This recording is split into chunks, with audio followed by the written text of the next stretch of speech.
Sejam bem-vindos. Então, eu sou Gislande Jardim, eu sou farmacêutica, eu sou advogada, eu sou coach e já atendi dezenas e dezenas de mulheres. E o tema do nosso episódio de hoje é dependência emocional, um tema muito importante e que a maioria das pessoas, às vezes, nem se dão conta se estão vivendo uma disfunção, né? A dependência emocional. Então, o que eu quero perguntar para você agora? Você vive o que você deseja para a sua vida, para você? Ou você vive o que os outros aprovam para você? Ou você vive para atender às expectativas das outras pessoas? Nós vamos fazer uma série de 6 episódios sobre esse tema. E no episódio de hoje, o que nós vamos falar?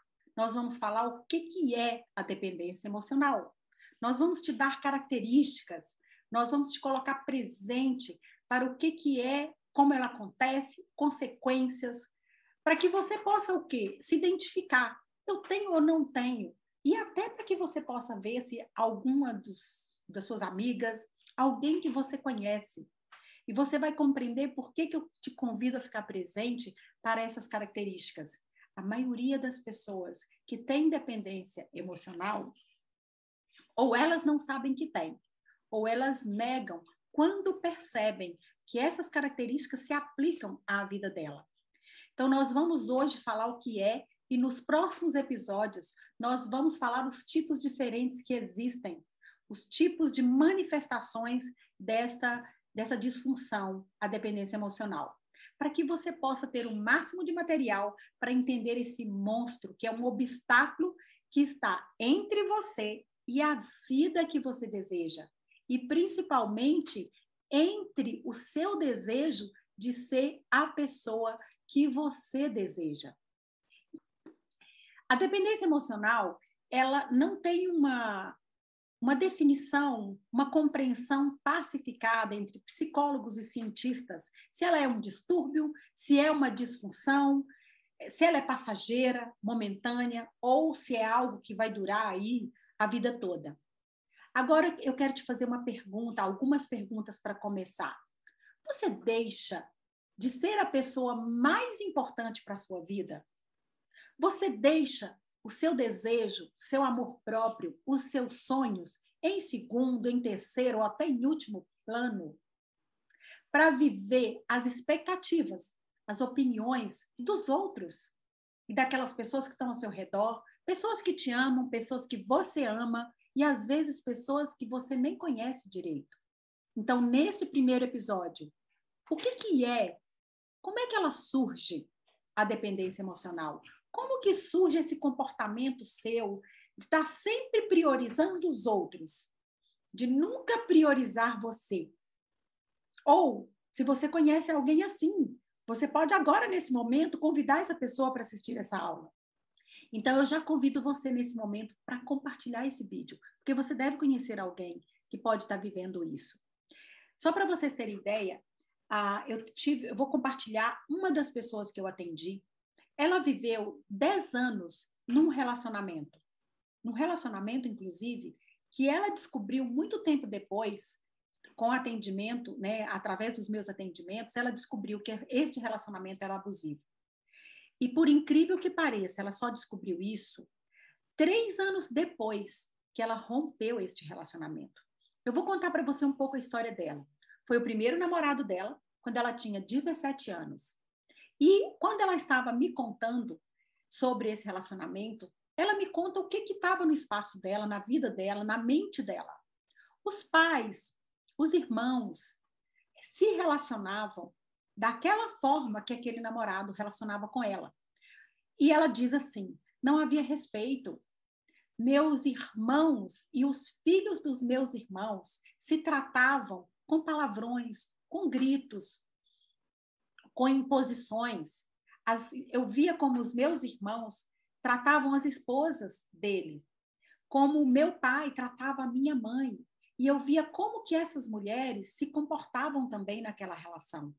E para mim, quando eu olhava para o meu namorado e via aquela situação, era normal. Eu achava que era isso mesmo, que era assim os relacionamentos, que eles eram assim. E eu não compreendia. Eu não ouvia aquela vozinha que me dizia que eu estava insatisfeita, que me mostrava algumas situações que eram inaceitáveis. Então, eu fui vivendo esse relacionamento até que apareceu a primeira traição. Quando ele me traiu, e ele me traiu com uma garota de programa, e a palavra que ela utiliza é prostituta, eu me senti muito mal. Eu me senti a pior mulher do mundo, lá no chão, porque ele não estava satisfeito comigo a ponto de procurar aquelas mulheres, e eu descobri que eram várias, mas que especificamente ele começou um relacionamento com uma delas. Então, eu terminei o namoro, e quando, passado alguns dias, ele aparece na minha casa, no meio de toda a minha família, e ele era querido pela minha família, ele me pede em noivado. Aquilo, ao invés de ficar feliz, eu me assustei, mas diante daquela situação de toda a minha família, eu me senti sem muita ação, sem muita liberdade para dizer e agir da forma que eu queria. Numa conversa posterior, ele me convence e eu volto. E só para resumir a história, essa mulher chega a casar com este rapaz e ele atrai, inclusive, na lua de mel. Ela volta da lua de mel já pedindo uma separação. Foi quando ela começa a me pedir apoio, porque sendo eu advogada e sendo eu coach, ela começa a pedir a minha ajuda. Para encurtar a história, ela só descobre que aquele relacionamento era abusivo e ela só se posiciona por ela quando ela encontra um rapaz que se torna amigo dela e ela começa a perceber que existem outros tipos de homem, que existem outros tipos de tratamento, que respeito numa relação é algo fundamental. Ela só após ter esse parâmetro. Então, por que eu estou te contando essa história? Porque quando você está numa relação de dependência emocional, que era o caso dela, que ela conta isso, ela abria mão de tudo na vida dela para atender as expectativas do pai, da mãe e dos irmãos. E ela é a única filha mulher, né, nesse caso. Então, ela começa a perceber como que ela era uma dependente emocional dessas pessoas. Ela não conseguia dizer não para essas pessoas. Ela não conseguia escolher a si própria ao invés de escolher as expectativas dos pais e dos irmãos. Aí ela começa a se posicionar pela felicidade dela quando entra esse amigo na vida dela. E esse amigo, em pouco tempo, se torna namorado. E com uma relação completamente diferente. Uma relação em que ele diz, é isso que você quer, escolhe. Ela começa a ter escolhas profissionais que ele a apoia. E ela percebe, quando ela leva para a mãe dizer, mas essa sua escolha vai desagradar o seu irmão, porque ela trabalha também com o irmão. Então, percebe, a dependência emocional te leva a uma situação de querer sempre priorizar os outros, para não desagradar essas pessoas. Querer sempre priorizar os outros, porque se você fizer a sua escolha, essas pessoas podem te criticar, te rechaçar, te até condenar pela escolha que você está fazendo em favor de você. Então, pergunte a você mesmo, você está sempre priorizando os outros? Você tem medo de fazer uma escolha para você, porque sabe que vai desagradar alguém? Ou você tem medo de escolher algo que você quer, que você gosta para a sua vida, porque você sabe que alguém vai te criticar? Ou que você pode até perder o relacionamento com aquela pessoa? Estes medos aí te assombram e te impedem de escolher você e a sua vida. Você consegue, então, fazer escolhas que são importantes para a sua vida, ou isso é muito difícil para você? Você consegue fazer algo muito importante para você e também suportar as críticas das pessoas que você mais ama? Você consegue atender às expectativas e opiniões suas, ou você está sempre abrindo mão do que você quer para atender às expectativas e às opiniões dos outros a seu respeito? Manter aquela fachada do que as pessoas pensam a seu respeito. Então, sua vida está travada por causa da dependência emocional. Se você se encaixou a pelo menos uma dessas perguntas que eu acabei de fazer, eu vou te dizer, sua vida está travada por causa da dependência emocional. Você não é a pessoa que deseja ser por causa da dependência emocional. E agora eu vou te dizer algo ainda muito pior. Se um gênio da lâmpada aparecesse agora na sua frente e concedesse você todos os seus desejos de realizações pessoais, financeiras, materiais e da pessoa que você quer ser, seus sonhos de finanças, da casa que você quer ter, do seu sucesso, sua vida iria ficar ainda pior. E você pode estar surpresa e assustada. Como assim? Como assim? Isso é loucura. Não, isso é verdade. Sabe por quê? Porque você iria sofrer mais. Porque as pessoas à sua volta iriam te criticar ainda mais. As pessoas à sua volta iriam exigir mais de você. Os seus relacionamentos poderiam ser muito diferentes. Algumas pessoas poderiam sair da sua vida. Outras pessoas poderiam aparecer na sua vida te cobrando ainda mais. E você talvez, você provavelmente, não talvez, você não está preparado para isso. Você não está preparada para abrir mão daquilo que está à sua volta, porque é isso que você tem atendido o tempo todo, as expectativas e essas pessoas. Sua vida de hoje e a vida que você quer, a dependência emocional é um obstáculo. Enquanto você não abrir mão dessa dependência, enquanto você não aprender a lidar com ela, enquanto você não minimizar pelo menos essa dependência, sua vida vai continuar travada de novo, de novo e de novo. É um ciclo, é um padrão ruim. Olhe para você e percebe como que à medida que você vai crescendo, que você vai desenvolvendo e evoluindo, você tende a voltar ao estado interior. Porque essa dependência te trava, essa dependência te impede. Então, a dependência é uma disfunção de prioridade, onde você deixa de ser a pessoa mais importante para você e quem torna importante para você são os outros. Por um motivo ou outro, de uma maneira específica, e nós vamos ver isso muito bem, mais detalhado na aula dos tipos de dependência, para que você possa identificar o seu tipo. Se você é o tipo que está sempre servindo ao outro, ou se você é um outro tipo que nós vamos trazer os 5 tipos diferentes. Você escolhe sempre atingir a expectativa do outro, não desagradar o outro, ou sempre estar agradando o outro. Você não escolhe seus objetivos, você não escolhe a vida que você quer, você não escolhe ser a pessoa que você quer. A dependência emocional, ela parece inofensiva. E ela tem essa fase inicial que parece inofensiva e você, pouco a pouco, você vai perdendo a capacidade. Pouco a pouco, você vai perdendo até a vontade de realizar os seus desejos. Você acha que não tem a menor importância. A sua fala constantemente é assim. Comece a observar. Ah, mas você não tem vontade disso? Fala, para quê? Fulano não vai. Fulano não quer ir. Eu prefiro que fulano fique satisfeito. Meu marido não gosta dessa pessoa. Eu prefiro não entrar em conflito com ele. Minha mãe precisa de mim. Está muito idosa e pode falecer a qualquer momento. Então, eu tenho que ir lá e ajudá-la e servi-la. Então, essa frase, quem vive para agradar, não se agrada da vida que leva. Ponha essa frase, escreve, anota ela aí, para que você possa repetir o tempo inteiro.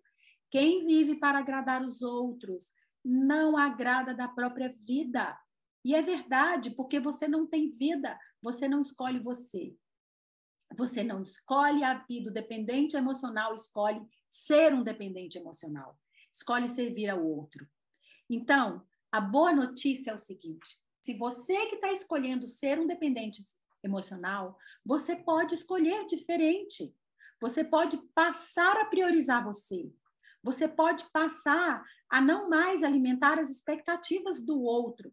Você pode aprender a identificar as suas ações, os seus padrões, de estar sempre olhando para o outro e começar a reter esses padrões. E começar a se perguntar, se eu não tivesse indo atender essa pessoa agora, o que eu faria?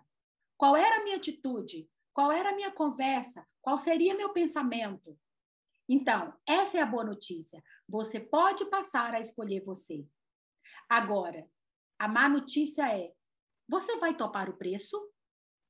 Você vai ter coragem de fazer isso? Você tem coragem de desagradar o outro? Você, pelo menos, tem coragem de começar a aprender? Então, esse é o preço. Ou você escolhe a dor de não ter a vida que você quer, de não ser a pessoa que você quer, ou você escolhe a dor de continuar agradando os outros e desagradando você.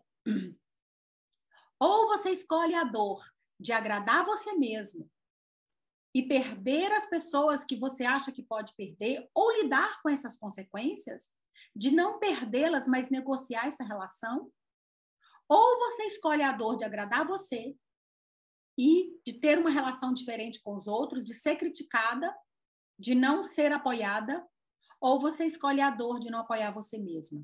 De qualquer maneira, você vai passar por esse nível de encarar as consequências, de lidar com as consequências.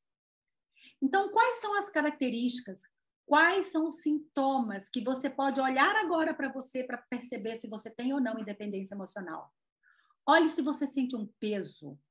Olhe se você sente uma cobrança. Olhe se você sente aquele peso, uma obrigação, aquela sensação de não sou livre para escolher o que quero. Olhe para suas relações. Olhe para qual dessas relações você se sente que tem um peso, que tem uma cobrança, que tem uma obrigação. Se eu fizer algo diferente, você tem aquela sensação, eu serei cobrado, eu serei criticada, eu serei questionada. Olha aí se existe alguma relação que você sente isso. Olhe para algo interessante, para uma palavra, se você fala ela sempre. Eu tenho o quê? Eu tenho que ir na casa dos meus pais. Eu tenho que almoçar com os meus pais todo fim de semana. Eu tenho que sempre levar a minha mãe no médico. Eu tenho que estar sempre acompanhando o meu marido em alguma situação. Eu tenho que deixar de fazer algo porque o meu marido não gosta. Eu tenho que deixar tal roupa porque meu marido não gosta que eu use. Eu tenho que estudar mais porque meu chefe exige que eu esteja sempre competente. Eu tenho que sempre estar com a minha amiga quando ela vai ao shopping. Qualquer tem que, olhe para você agora.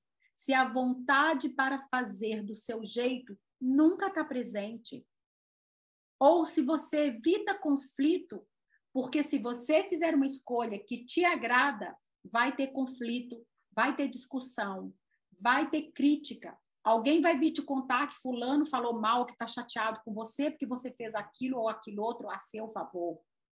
Olhe se você também escolhe sempre como base no que o outro espera da pessoa que você é, ou pior, com base no que você acha que o outro espera. Se você pensa assim, isso é tão forte está a dependência emocional em você, porque você nem precisa que o outro diga. Você já acha que sabe. Você já projeta o desejo daquela pessoa e você, na sua mente, já acha que tem a opinião perfeita do que a pessoa precisa. E aí você atende essa pessoa exatamente nesse nível de expectativa. E olha, isso fica tão forte que até pessoas desconhecidas você projeta. Até quando você não conhece bem a pessoa, você passa a agir da forma que você pensa que ela vai querer que você haja para agradá-la. Quando você começa já a conhecer uma pessoa, você já começa a ter comportamentos e padrões para que ela goste de você. Virou um padrão. É o seu medo. O medo seu, inclusive, de repetir um padrão negativo na sua vida. E quais são esses padrões? Padrão de rejeição. Se você tem medo de ser rejeitada, se você tem medo de ser abandonada, se você tem medo de ser manipulada, se você tem medo de ser humilhada, ou se você tem medo de ser traída. São padrões de dores, onde você vai criando, e você criou isso lá atrás, e começa a repetir, e repetir, e repetir. Qualquer um desses padrões de medo conduzem sua relação. Seu medo de repetir essa dor faz com que você haja com o intuito de agradar. Percebe? Esses medos estão sempre relacionados com o outro, ou do outro te rejeitar, ou de te abandonar, ou de te manipular, ou de te humilhar, ou de te trair. Quanto mais ameaçada você sente por essa dor, dela se repetir, Quanto mais dolorosa reviver essa dor, quanto mais doloroso reviver essa dor para você, maior é a sua tendência de ter uma relação de um dependente emocional.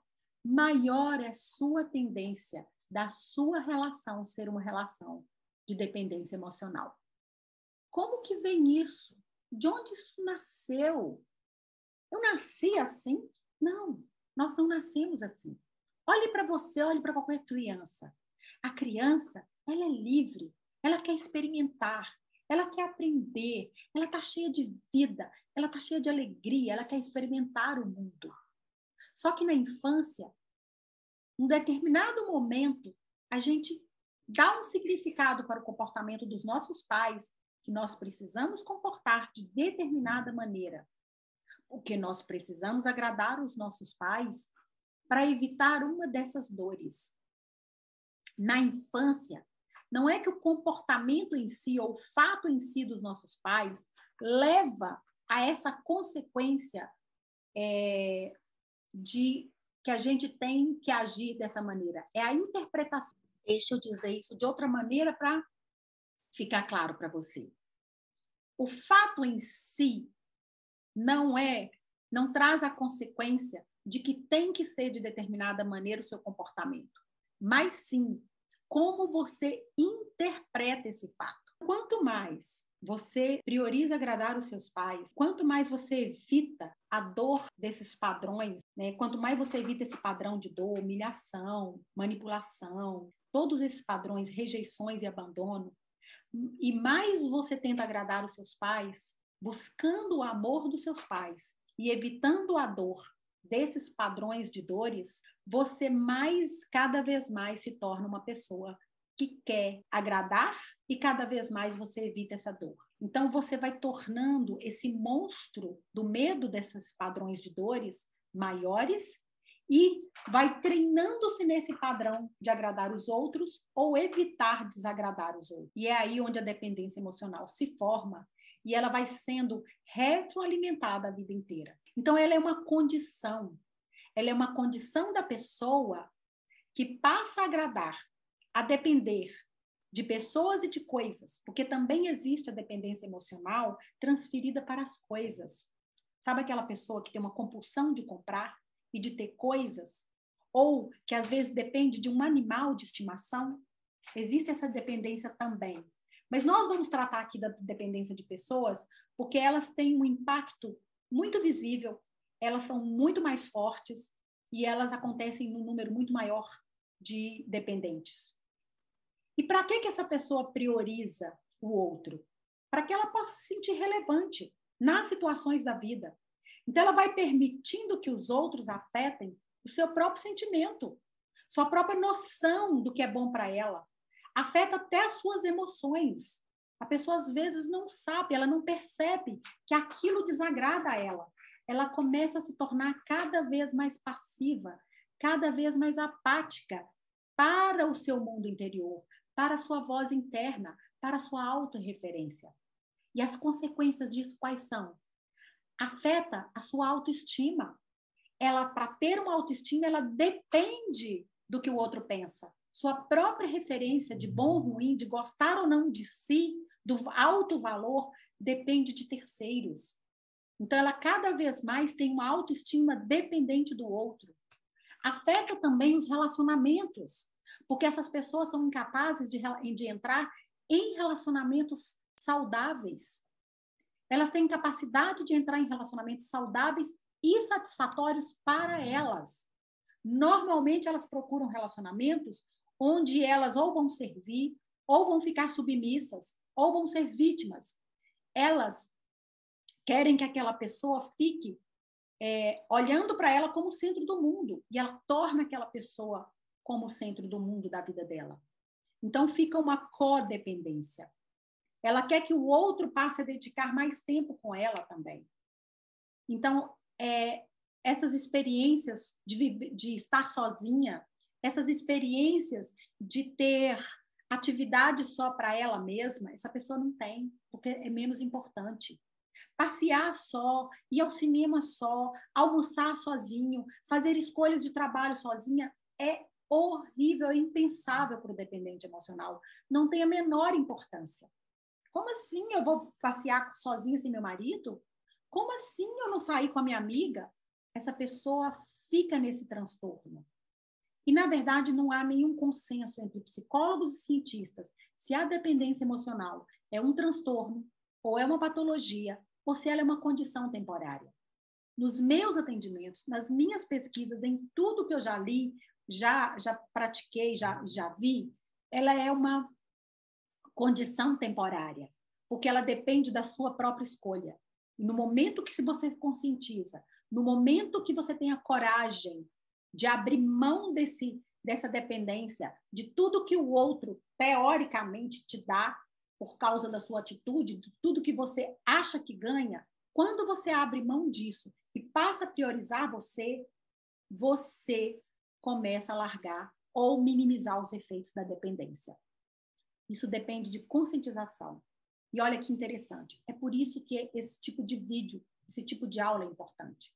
Porque o primeiro e mais importante passo é você ver se você é ou não um dependente. É você ter a consciência de que você é um dependente.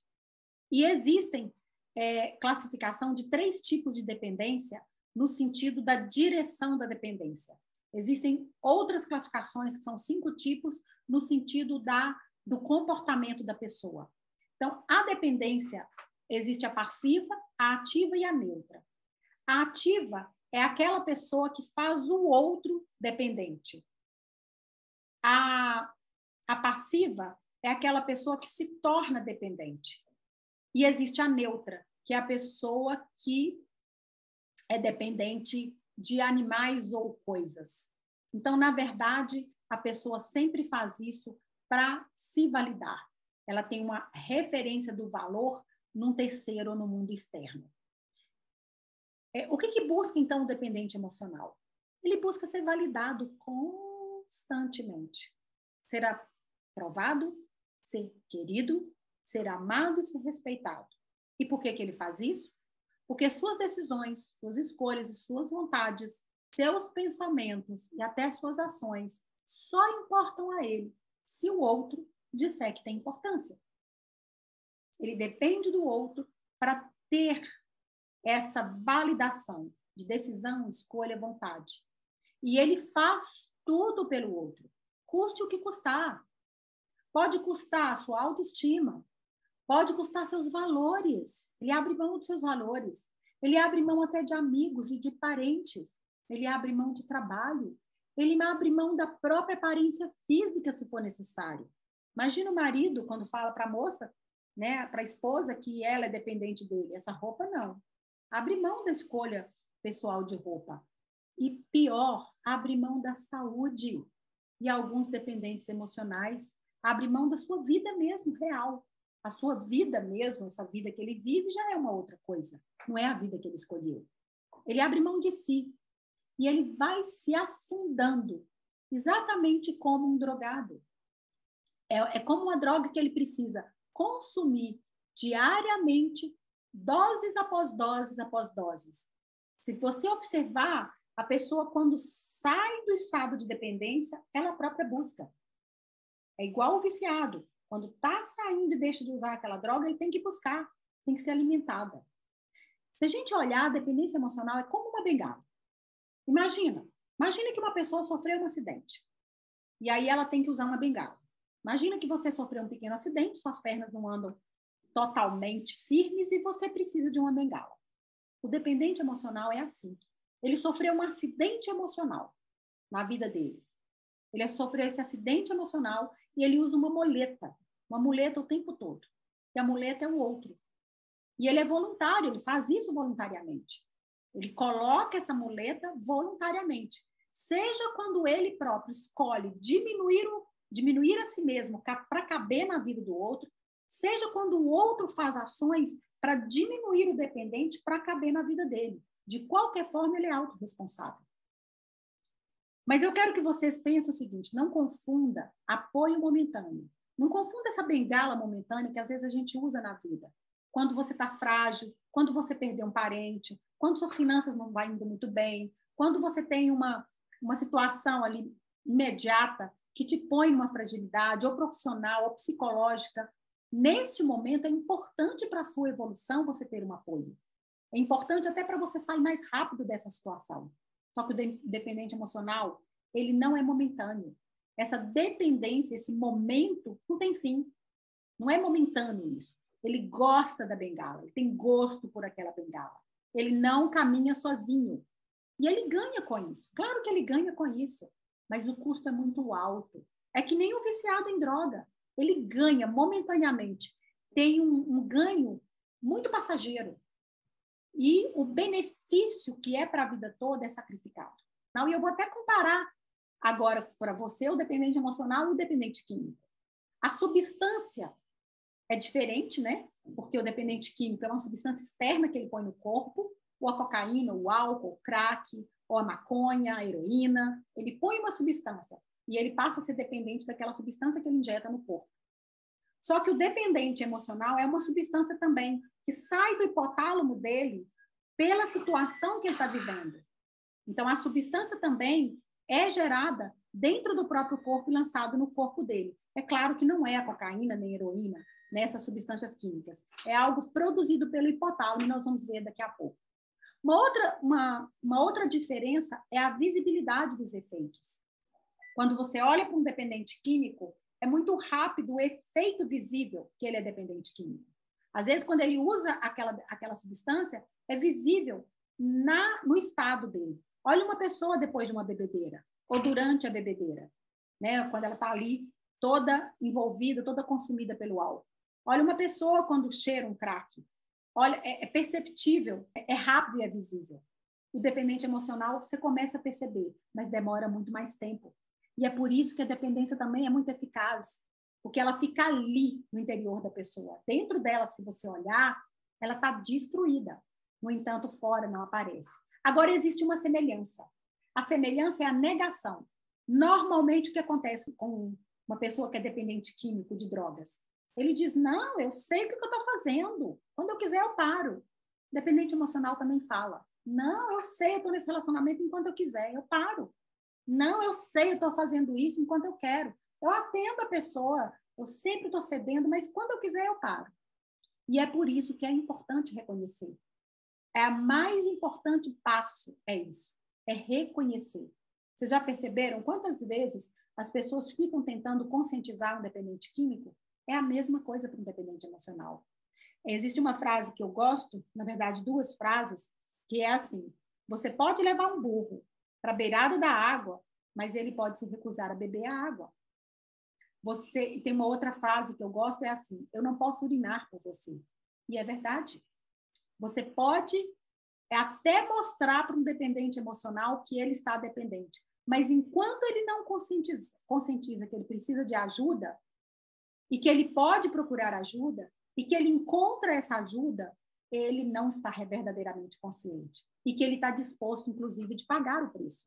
A grande maioria só busca ajuda ou quando elas já sofreram muito, quando já sofreu muito, ou de maneira emocional, ou sofreu muito psicologicamente, ou sofreu muito financeiro ou moralmente, ou até sofrimento físico. Ou então, e o mais triste ainda, é quando essa pessoa, o outro termina a relação. Quando o outro termina a relação, que ela está no fundo do poço, é que essa pessoa busca ajuda. É por isso que é muito importante você ter o seu cérebro agora chocado por saber que a dependência emocional e a dependência química são iguais. Para que esse cérebro chocado te mova logo, antes que você vá para o fundo do poço. Então, é muito importante você pensar sobre isso. É muito importante você se chocar e falar, eu quero mudar essa situação. Eu quero priorizar a mim mesmo. Eu quero esforçar-se pela minha própria vida. Eu quero atender às minhas escolhas e às minhas próprias expectativas. Porque, como diz a frase que eu disse no início, se você sempre está agradando os outros, você nunca está agradando da própria vida. Então, tome essa consciência. Olhe para você. Eu tenho qualquer uma dessas atitudes. Assista os próximos episódios para você ver os 5 tipos de comportamentos diferentes, para você ver se algum deles, ou mais de um, inclusive, é o seu tipo. Agora eu quero trazer para você estudos científicos, para que você possa compreender o que é essa comparação. Isso não saiu do nada, isso saiu de estudos científicos muito sérios, de mais de 40 anos, pela antropóloga e pesquisadora americana. A Ellen Fisher fez uma pesquisa baseada na neurociência e em estudos também da morfologia cerebral, que o amor e a paixão e as interações sociais liberam hormônios.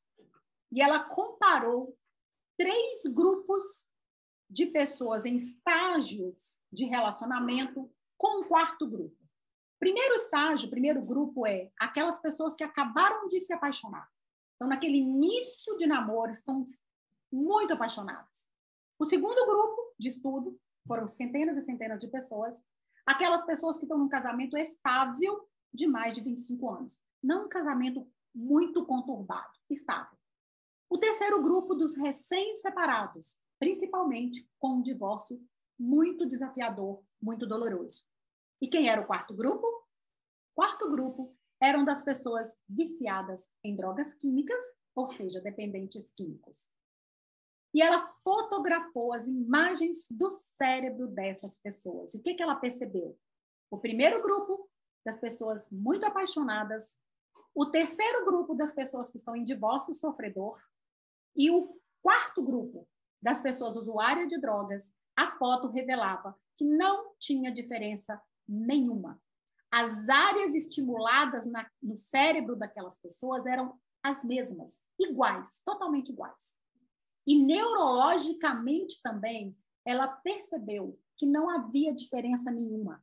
Os mesmos impulsos cerebrais, os mesmos hormônios liberados nessas pessoas eram encontrados ali, nas fotos, nos estímulos, tudo igual, que era o hormônio do prazer. Você pode estar assim, chocado. A pessoa que sofre divórcio, a pessoa que acabou de se apaixonar, o usuário de droga, tem o estímulo das regiões e o estímulo de liberação de hormônios do prazer. Não necessariamente os hormônios benéficos, mas havia prazer nessas pessoas. O dependente químico e o dependente emocional buscam, então, o quê? A conclusão da pesquisa, que eles buscam um ganho artificial. É um ganho totalmente artificial, por quê? Porque não é benéfico, é apenas um prazer momentâneo e artificial. Mas também havia um alto custo nesta busca, como consequência dessa busca por esses estímulos. Os hormônios, eles concluíram que estavam indo contra essas pessoas. Aumento de estímulo, aumento de liberação e aumento da dependência. E imagina agora o que levava a isso. E agora eu quero que você faça uma pergunta. E no relacionamento abusivo? Como é que funciona isso? No relacionamento abusivo, isso é tão mais eficaz ainda. Muito mais duradouro. Muito mais difícil de identificar. E também muito mais difícil de sair. E vocês vão entender isso agora. Vocês vão entender, eu vou trazer para vocês exatamente o fruto dessa pesquisa, muito resumidamente, mas com uma clareza para vocês compreenderem. No grupo 1, o grupo da paixão, vou falar os hormônios e o que esses hormônios causam. A dopamina, ela traz muito prazer e muita motivação. A feniletinamina, ela traz muito entusiasmo e muita euforia. Esses são os hormônios da paixão. Sabe quando você está apaixonado? Você não tem estresse mais com o chefe, trabalho ruim fica bom, o trânsito você nem percebe, você está naquele estado de paixão, de euforia, de entusiasmo, de prazer, de motivação pela sua vida. Aí vem um outro hormônio também, no momento da paixão, que é a noradrenalina, que ela traz o quê? Humor, concentração, memória. Percebe quando você ri daquela pessoa? Por que você ri muito da piada mais boba? Aquele foco que você fica na pessoa o tempo todo. Você está trabalhando e as pessoas falam assim, tá vendo o passarinho verde? Você viu o passarinho verde hoje? É esse estado que você fica, que é o estado que eles falam, nossa, tá boba apaixonada, tá boba, tá embriagada, tá cega. É o estado de paixão também. Então, essa paixão que está ali é provocada por estes hormônios. São hormônios mesmo. Quando você tem esse estímulo, que é um estímulo neurológico, que é essa conversa, essa interação com a pessoa, o hipotálamo imediatamente, porque essa glândula hipotálamo, né, esse local no nosso cérebro, ele reage de forma específica, produzindo um hormônio específico para o estímulo específico. Quando você tem tristeza, o hormônio liberado é o hormônio específico. Quando você tem essas motivações aí, esses hormônios, esse estímulo, são esses hormônios que são liberados. Então, esses são os hormônios do prazer, da paixão, da euforia, do entusiasmo, no momento de conhecer uma pessoa e estar apaixonada. Só que esse tempo demora muito pouco. A paixão ela tem um prazo para terminar. Né? Imagina se a gente vivesse 30, 40 anos apaixonado, seria incrível. Só que você não aguentaria. Seu corpo não aguentaria. Eles comparam a paixão como uma descarga elétrica que você leva dentro de uma banheira. É muito hormônio. Então, seu corpo ele não suportaria isso. Por isso, o estágio de paixão dura de 6 meses a, no máximo, 2 anos. E aí começa a entrar o segundo grupo, que é o grupo do amor. Esse grupo do amor tem os seus hormônios específicos também. É a vasopressina. E esse hormônio ele é conhecido como hormônio do apego. É a ocitocina e a endorfina, que é um humor mais leve, é um humor mais brando. Esse estágio do amor que você percebe quando dá o abraço, beijo, as carícias, o sexo, porque você tem uma explosão de ocitocina. É como se você tivesse aconchegado ali num sofá gostoso de pluma. Após essa ocitocina, vem aquele relaxamento após o sexo, após o beijo, após o abraço, provocado pela endorfina. São áreas do cérebro que libera para você o quê? Segurança, bem-estar. Por isso, os relacionamentos contínuos têm isso.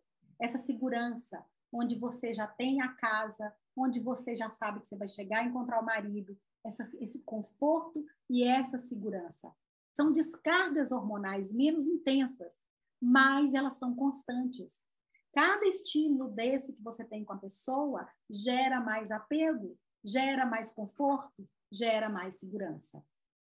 Esse é o estágio das pessoas que eles perceberam em relacionamentos de mais, e aí com seus 25 anos, após 2, 3 anos começa esse estágio. E agora vamos para o terceiro grupo, é o relacionamento quando acaba. Os hormônios que acontecem volta para o grupo 1. Olha que interessante. Como assim, Gislande? Quando o relacionamento acaba, a pessoa está no estágio de paixão? Sim. Eles perceberam que são as mesmas áreas cerebrais, os mesmos estímulos, os mesmos hormônios. Por quê? Você já viu quando a pessoa termina o namoro, chega para você brava? Não quero ver fulano, acabou, ele é assim, ele é assado. Passa pouco tempo, a pessoa parece estar perdidamente apaixonada de novo. Ai, que saudade dos nossos beijos, daquele passeio, daquele dia que estava na praia. E a pessoa está de novo naquele estágio que queima, que é a paixão. E olha que interessante. O que o abusador faz nos relacionamentos abusivos? Ele provoca esse ciclo na pessoa o tempo todo. O tempo todo. De muita paixão, um tempo curto onde a pessoa sente segurança, depois ele afasta. Quando ele afasta, a pessoa começa a ficar apaixonada, ele volta de novo. Então, é por isso que no relacionamento abusivo, a dependência emocional é tão mais intensa, por causa desse ciclo hormonal. Então, a dependência emocional é uma estimulação hormonal muito maior. Nós vivemos todos esses estágios no relacionamento normal, porque o fruto do relacionamento é uma estimulação hormonal interna. Imagina, se você chega perto de uma pessoa que você está começando a relacionar, não tem nenhuma sensação. É porque não tem nenhum hormônio, não existe essa estimulação. Isso no normal de relacionamento é dessa forma. Você tem um estímulo, alguns hormônios no início, que leva ao estado de paixão. Você tem, após 2 anos, mais ou menos, o estágio de segurança e de conforto. E quando termina o relacionamento, né, que todo relacionamento acaba, né, ou por uma separação ou pela morte, você vive aquele estágio de dor, de sofrimento, de paixão. Olhe para as pessoas que acabaram de perder entes queridos também com a morte. Então, esse ciclo no dependente emocional é muito maior. Por quê? Porque lembra daquelas dores que ele evita? Por evitar aquelas dores e querer sempre agradar, essa explosão de hormônio nele é muito intensa. Qualquer agradozinho que você faz no dependente emocional é algo muito grande. Por isso que no relacionamento abusivo ele suporta migalhas, porque a estimulação hormonal é intensa, é muito maior. Ele sofre muito mais. Ele sofre mais intensamente. Ele também vive esse prazer de maneira muito mais intensa. É por isso que os abusadores fazem isso. Isola a pessoa para que ela tenha menos consciência de que aquilo é uma dependência, torna a pessoa carente, depois torna a pessoa confusa, torna ela apaixonada, e assim ele vive esse ciclo. Ele impõe esse ciclo na pessoa que é dependente emocional. Que geralmente no relacionamento tóxico existe a dependência emocional. Esse ciclo de afastar e de agradar, de afastar e de agradar.